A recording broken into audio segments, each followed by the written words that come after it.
Welcome to the Explainer.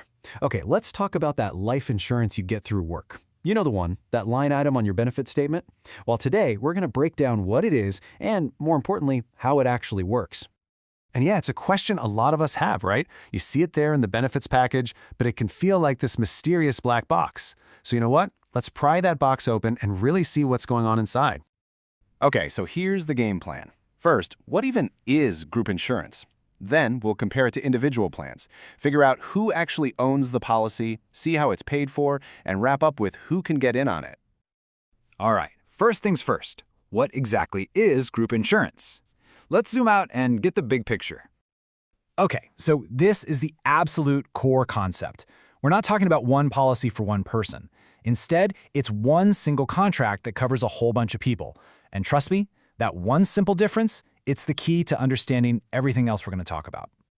So, what are the main ingredients here? Well, first, obviously, it covers more than one life. Second, it's almost always an annually renewable term policy. That just means it's temporary coverage for a year at a time. And third, and this one is a huge deal, the employer is the one who owns the policy. You, the employee, you don't. Okay, so that's group insurance in a nutshell. But how does it really stack up against a policy you'd go out and buy on your own? Let's dive into the core differences. I mean, on the surface, they seem pretty similar. It's all life insurance, right? A benefit gets paid out. But the moment you look under the hood, wow! The way it's structured, how much it costs, who owns it, they are fundamentally different animals.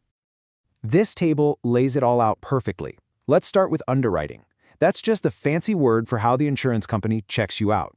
For your own policy, you've got to prove you're insurable, usually with medical questions, maybe even an exam.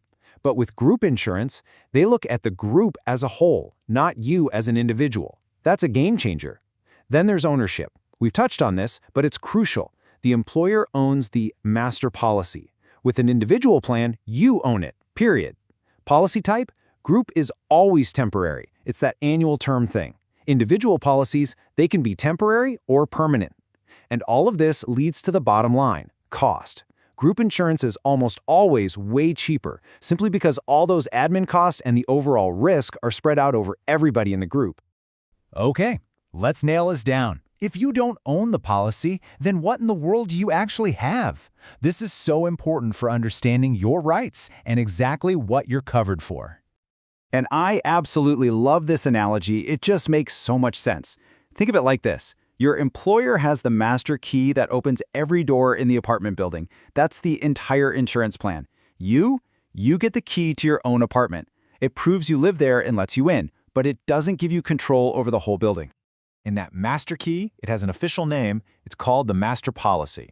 This is the one single contract that the insurance company gives to your employer.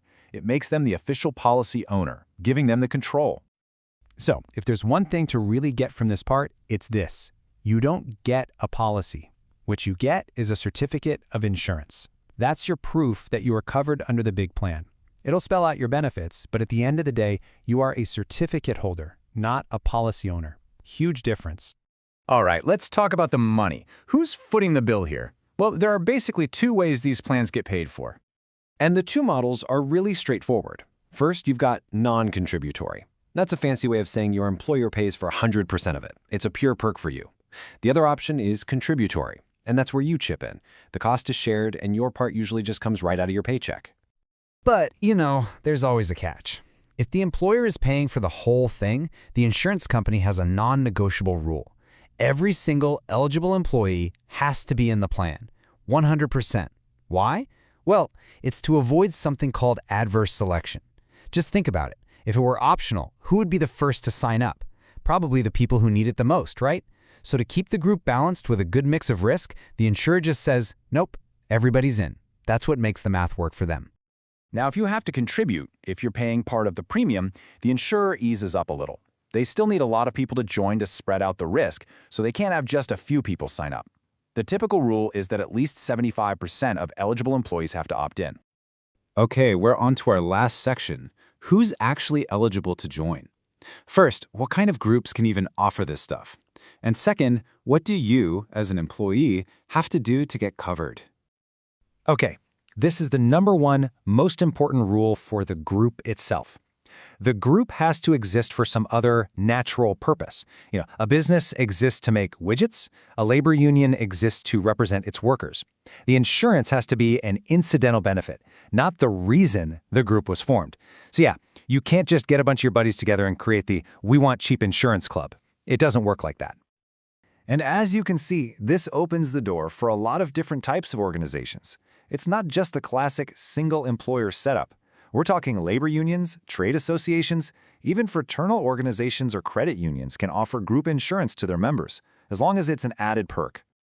So what about for you personally? Well, the requirements are usually pretty simple. There are just a few boxes to check. 1, you generally have to be a full-time employee actively at work. 2, you'll likely have a short probationary period when you first start, maybe a month, maybe a few months. And 3, you have to make sure you sign up during the open enrollment period, which is usually about a 31-day window. All right, that was a lot of ground to cover. So let's bring it all home. What are the big takeaways? What really matters to you when you think about that life insurance from work? Look, if you forget everything else we talked about, just lock these 3 things in your brain. Number 1, it's cheaper. Because of the group structure, it's almost certainly more affordable than an individual policy. Number 2, no medical questions, usually. This is a massive benefit. You get coverage without having to prove you're insurable. And number 3, remember, you don't own the policy. You hold a certificate that proves you're covered. Your employer owns the master policy. And understanding all of this, how it works, who owns it, what its limitations are, it all leads to one final, really important question. Group life insurance is, without a doubt, a fantastic benefit to have, but now that you know it's temporary and it's tied to your job, you really have to ask yourself, is it enough for my family's needs? And that's the big question we'll leave you with today.